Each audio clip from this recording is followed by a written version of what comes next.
I'll tell you what, this new phone is fantastic. I'm not getting any more error codes or anything happening that's been just a nightmare. And the camera, oh, the mic works so well that I have to not just scoot my phone back a bit, but I have to also turn off my computer because the buzzing sound was being picked up by the mic. I have to turn my fan off because the mic picks it up too well. So it's amazing. I'm blown away by this new phone, and it picks up my voice perfectly, which means I don't have to worry about it not picking up what I'm saying. Because that was my biggest concern was as I'm talking, having the phone not pick up my words correctly. So it's pretty neat to not have to worry about that anymore. I can just talk freely without the fear of it missing what I'm saying and causing a stutter. Or a repeat. I have to repeat myself a few times to make sure I said it right. Or to make sure that it picked up the sound. So, I want to talk about parents today. And this has been on my heart for a very long time. As a pastor, I did a sermon about parents. But since you guys don't follow that account, I figured I would do it again. My biggest complaint over the years about parents is the damage they've done to their own kids. I have watched parents be too strict with their children. I've seen the damage it does. The parents aren't trying to protect the kids anymore. They were trying to live their lives through their children. And this happens quite often in most churches, sadly. Specifically Baptist churches. Kids aren't allowed to be kids. They're taught to be very uptight, very stuffy. And I had a friend of mine who was constantly having to do all these activities. It was choir, piano, swimming, and a bunch of other musical talents that she was forced to go through. And then she also was doing plays. It was at the point where her schedule was so backed up, so busy, that she couldn't hang out with friends unless there was a 2-week in advance notice. The parents were out of control. And I watched her self-destruct, choose the wrong path. And sadly, that's the one I wanted to marry, who ended up with somebody else and made a lot of mistakes along the way. Things you can't come back from. Things that a guy like me would never get myself involved in. So, I've also watched parents hurt their children emotionally by being too strict and overbearing. I had 2 friends who lived in the same neighborhood as my grandparents. And it was a cul-de-sac. So they lived the next house over from my grandparents, same street. And my grandparents had this big Artivada hedge. And because of that hedge, they didn't feel that their kids were safe. So they had to take a walkie-talkie with them. I'm not making this up. Every 15 minutes on the dot, their dad would radio in asking how they're doing. If the hedge is a problem, why do you send your kids to school? The logic does not add up. My grandfather and I had many conversations about this when I was growing up. And even he doesn't understand. And he had talks with the dad a few times, and he let it slide that it was their mother. At first, we didn't believe him because this is the guy that would try and stop you while you're riding your bike towards the evening time without a light on your bike. Well, if you're riding a cul-de-sac, okay, or on a sidewalk, it's not a big deal. You're not right on the street. So he'd get in his car, and as he's leaving, if he saw you, he'd stop you, trying to be your parent. And it's like, dude, get a life. It wasn't until the divorce happened where he actually got to cut loose. He got remarried. He went way laid back, and it was really cool to see him actually happy. So when they would be over at the place, at the house, and they would be radioed, I remember a few times where it was 2, maybe 3 times you'd hear the voice of their father before it was time to come home. So if it's every 15 minutes, and they're there for not very long. Furthermore, they can't be outside if it was raining because they might slip and fall or get sick. They can't go camping because they might get a splinter. They couldn't be around our bonfire because they shouldn't be around fire. So they missed out on roasting hot dogs and marshmallows. When my grandfather always called ahead, he was very big on this. He'd always call the fire department. Is it okay if I burn? And they'd always tell him yes. Now, where my grandparents live, they are right by the fire department. Like, it is right up the street. So that place was always awesome as a kid. You get to walk. You could basically walk down the fire station. It's great. And so those kids missed out on a lot of experiences because of uptight parents. I've known parents that wouldn't let their kids have anything that shot projectiles. So there's no crossbows and catapults. There was no kids will be kids. There's no, they wouldn't let some parents wouldn't let their own kids have cap guns. This is the extreme we have. This is America. And you want to tell me you can't allow your kid to have a cap gun. These are the strict parents we have. And we always have had.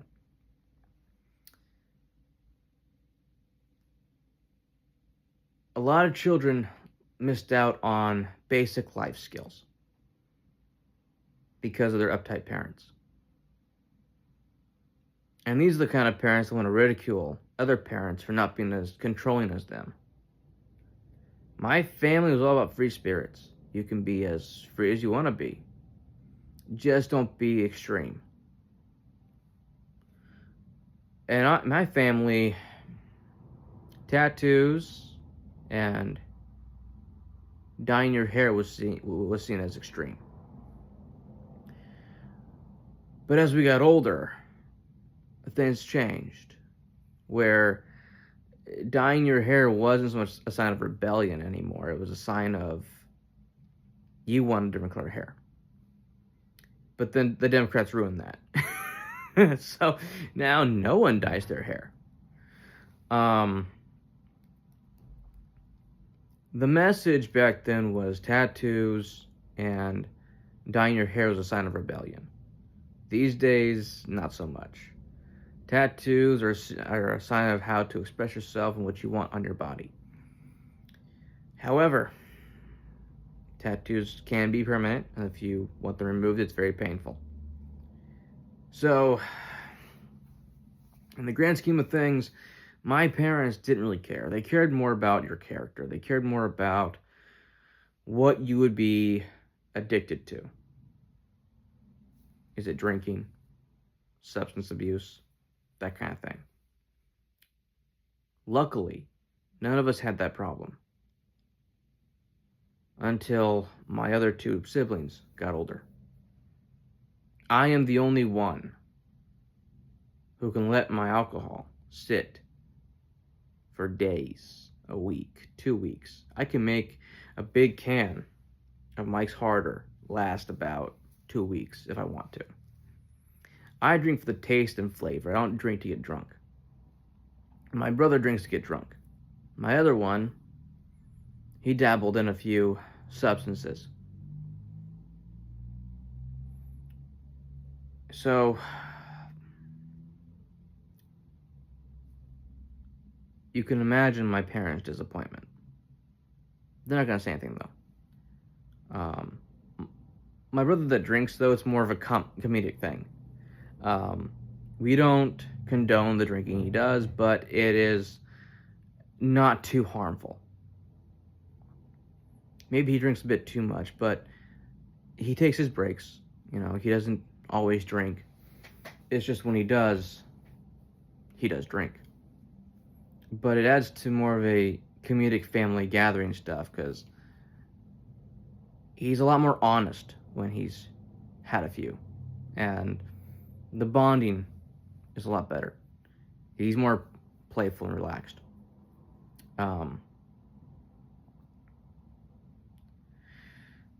So, in our family,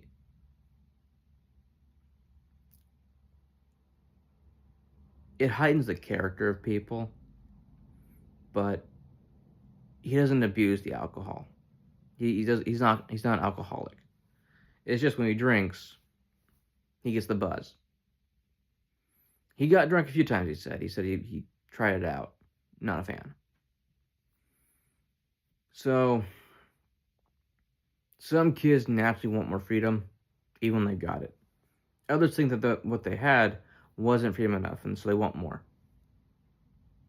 Ultimately, what it comes down to is, with kids, their nature. And parents have to learn to deal with their natures. However, there are some parents that instill certain natures into their children. It can either backfire or it can work out pretty well. It all depends. But from what I've seen, it wasn't good. I was asked a question on X in my DMs by a Italian woman. And she asked me how marriage was in the U.S. And I stopped and think for a minute. I'm like, well, what do you mean? He goes, well, how high is the divorce rate? I wasn't gonna get into statistics. I knew it was bad. But what I was gonna do was talk about my personal experience. So I'm thinking back to everyone I encountered, was friends with over the years of my life. And I'm like, oh, now things were clicking. So I knew about 5 families that were still together. I knew of some that were together, but then got divorced. So I let her know about 5 of my friends still had their parents. When you're a kid, your parents are teaching you, divorce is not okay, because the ramifications of that to the children, to the family, can be very difficult and very harsh. Unfortunately, though, when you're a kid, you're not thinking about it. And you get to be an adult and you look back, you reflect. I'm like, wow. So that's why those kids thought differently, felt differently, and in some cases were more messed up. They struggled with where the love was. They struggled with, do my parents love me? Many kids will blame themselves for the divorce.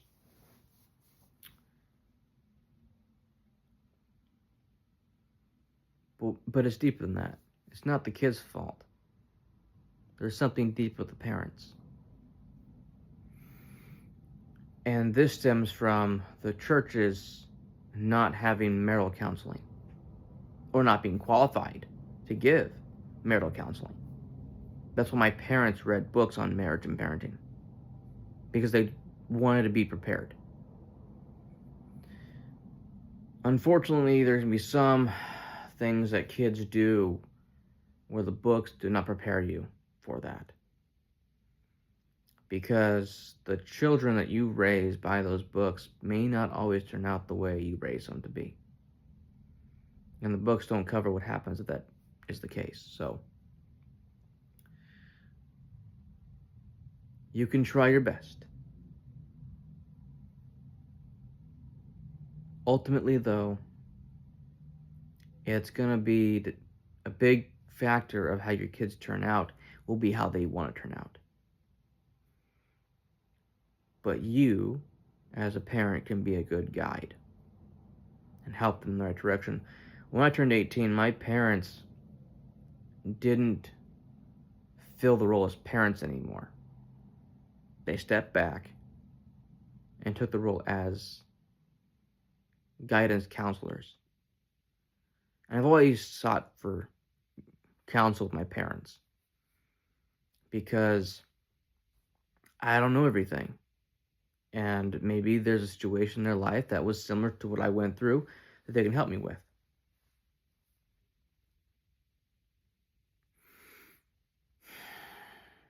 Being a parent is difficult. I've watched it. But what's even worse is when I've seen families who don't even try to get to know their kids. They just simply believe in, if the kid doesn't do what I tell them to do, I'm going to make them.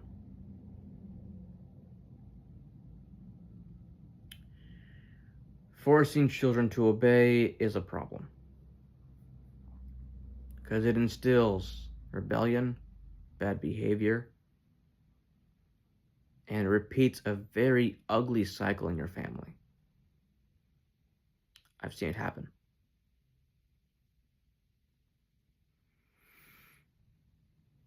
So, I'm not a big fan of parents. I've told you that. I'm not a big fan of adults. I've told you that. I have my reasons. They're justified by the pattern recognition, historical facts, and evidence provided in my life firsthand by seeing all this stuff happen and watching how it self-destructs the kids. And it turns them into self-destructing adults. Just does.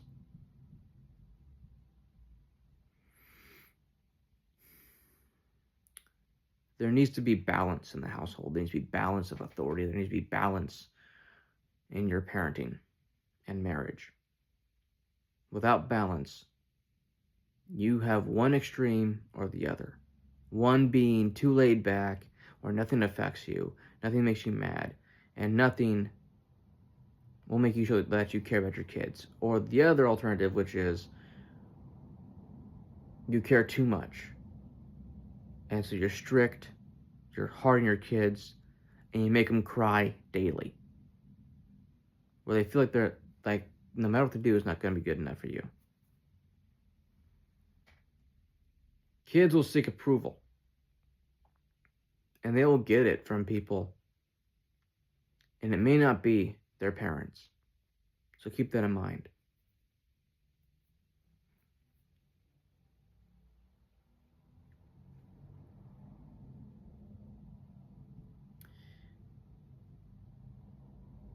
Parenting's hard.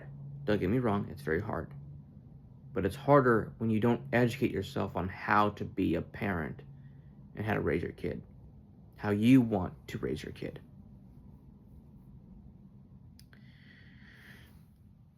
So,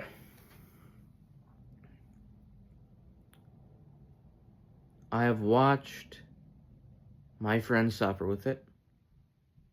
I've watched my friends suffer from school. because schools will teach them the opposite of their parents and their family.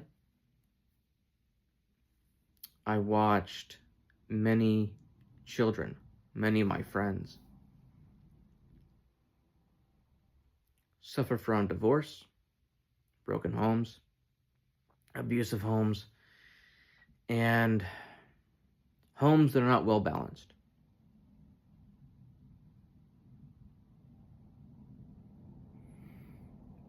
And it starts with the parents.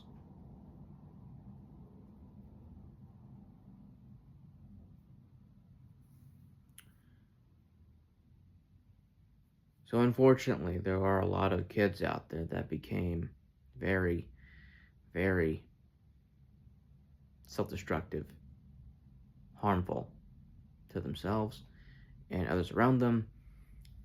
Their parents didn't teach them about judgment, and so they don't have good judgment. They don't have good instincts about what's good or bad.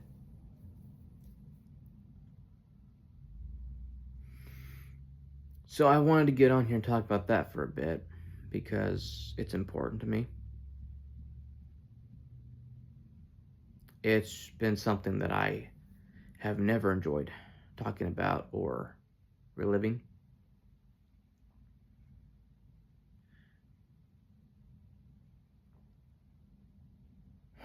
But it's difficult. And difficult things need to be talked about because you don't know who needs to hear it. You don't know who's going to learn from what you have been through.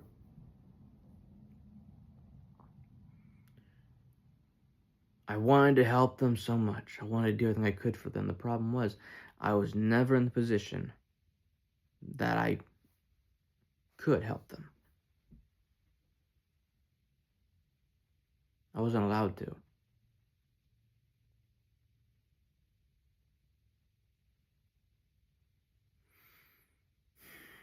So it's frustrating. Very frustrating. Especially when I find out how they turned out. They deserved better. But you can't protect everybody. You can't save them all. My mom would tell me that all the time. You can't save them all. And I would stare her in the face and I'd tell her, no, but I can sure as hell try. Problem was, I didn't know how burnt out I would get. Being the only one that cared about their future. The parents didn't care, that was obvious. When the kid stops caring, nothing you can do. Wish I would have learned that before I started trying to help people that determined that they already lost causes. It would have saved myself a lot of heartache, a lot of pain. You can only help those that want help. You can only guide those that want to be guided. The most difficult things that you can ever experience about free will is when you watch people you care about decide that they're going to make their life a train wreck.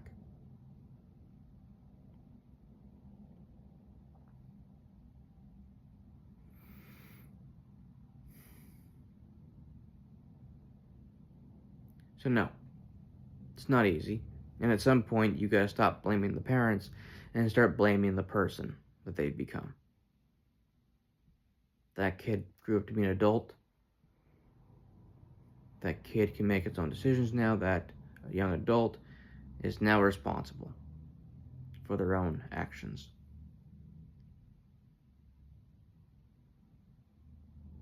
But unfortunately, their actions were set down on a path that their own parents put them on. And the parents will escape all responsibility, all accountability.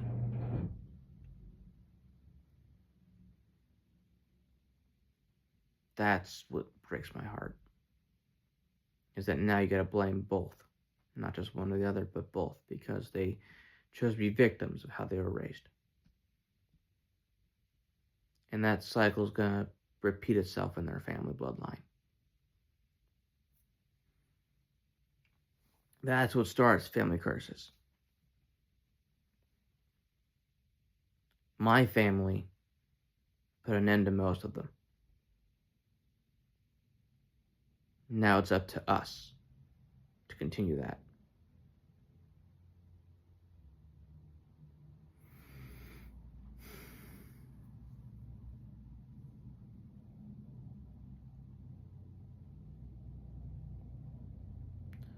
A lot of my anger and rage comes from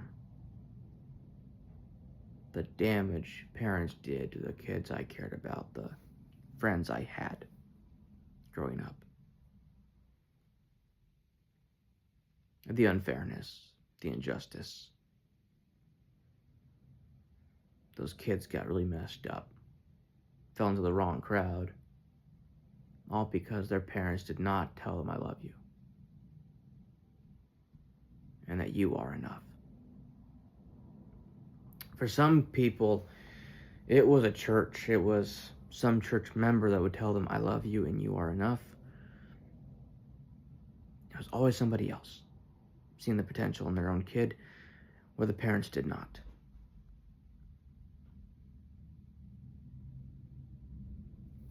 It's heartbreaking.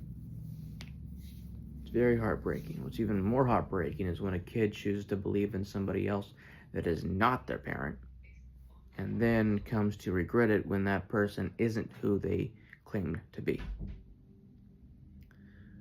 So,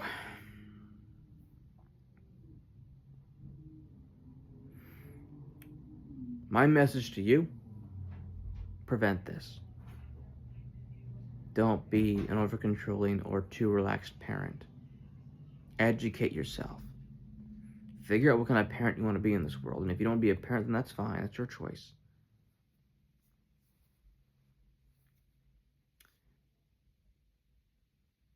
But for those of you that want that gift of parenthood, you don't get it simply by having kids. Anybody can have kids. The title of parent, mother, and father, it's earned. You have to embrace that and be proud to be a father, a mother, and raise your kids to have high self-esteem. Don't raise them to be a victim. Don't raise them to be.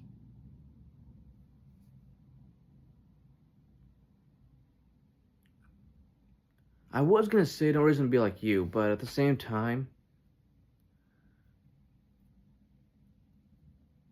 I think you do need to raise them to be like you, but better versions of you. I was meaning it to be, well, don't raise your kid like you because you're bad. No, I meant to, like, don't raise your kid like you because it sets a certain standard that you're the bar and you're good enough. I wanted you to understand, raise them to be better than you. But again, it gets difficult because when speaking, the idea you have is a good one, but then you're thinking about the counter argument to that, and then you got to make sure you can say something without a counter argument.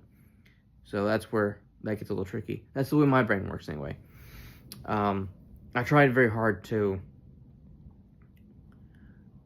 talk directly, but I struggle sometimes mid-thought with how is somebody going to see this and tear it apart or give me a counter argument to something I'm claiming. So I wanted to say something genuine and profound, but then a counter argument came in mind. I'm like, nah, but you get it.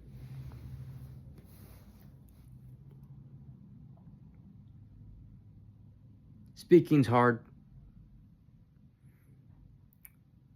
Getting people's attention can be difficult. Raising kids is difficult. Maintaining a marriage can be difficult. But you know what? It's all worth doing. Speaking is worth doing. Talking to people is worth doing.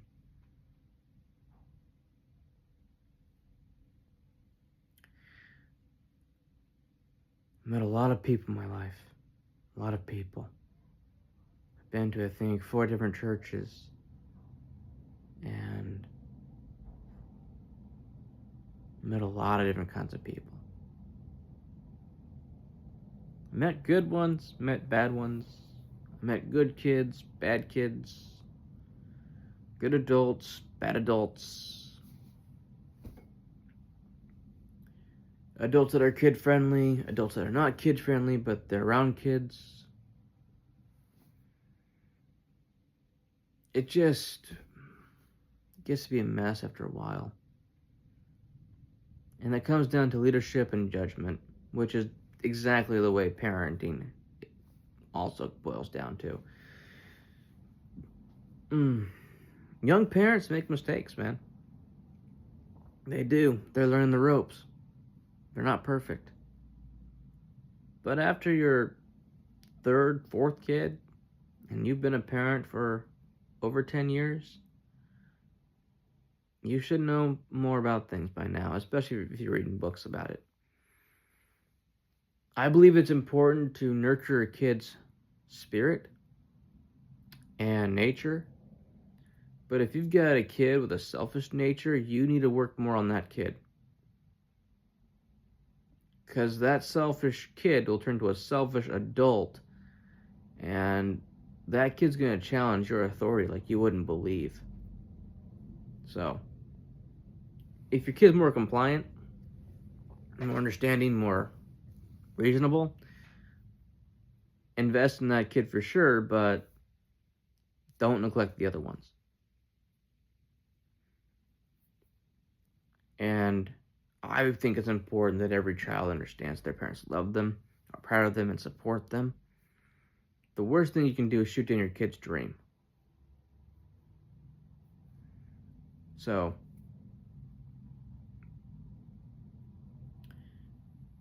if your kid has a dream they want to achieve, show them the kind of work it's going to take to get there.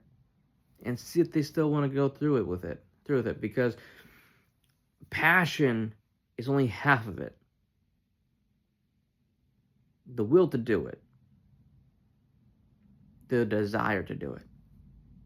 That's something else.